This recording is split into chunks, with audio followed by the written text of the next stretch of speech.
वाघांबे गावाकडून येता समोर दिसते ती व्ही आकाराची खिंड.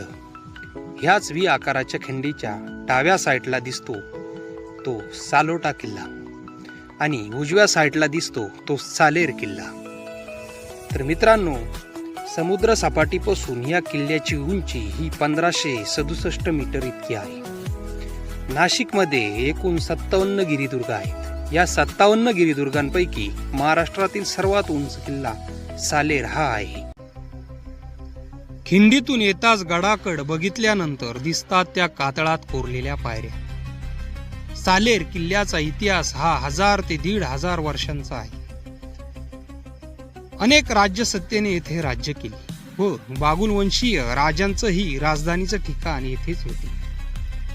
याच बागुलवंशीय राजांच्या नावावर या प्रांताला बागलान प्रांत असे पडले.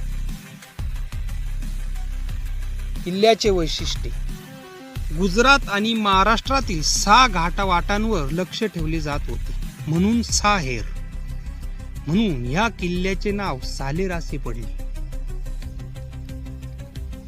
गडावरती जायला 3 वाटा आहेत. पहिली वाट जी म्हणजे साल्लेरवाडीवरून जाते आणि दुसरी वाट ही वाघांबे गावातून जाते, तर तिसरी वाट ही माळदर गावातून जाते व आता प्रचलित वाटा 2च आहे. एक सालेरवाडी तर दुसरी वाट ही वाघांबे गावातून जाते.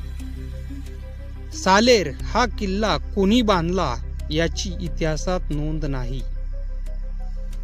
इसवी सन 4थ्या शतकामध्ये येथे गवळी राजांचीही सत्ता होती.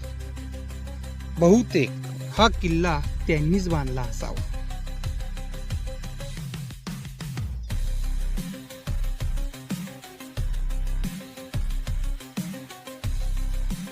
तर मित्रांनो, कातळात कोरलेल्या पायऱ्या पार केल्यानंतर समोरच दिसतो तो किल्ल्याचा पहिला बुरुज.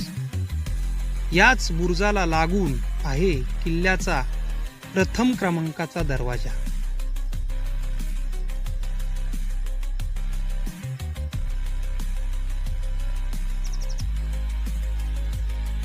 हा दरवाजा पार केल्यानंतर दिसते ती किल्ल्याची तटबंदी.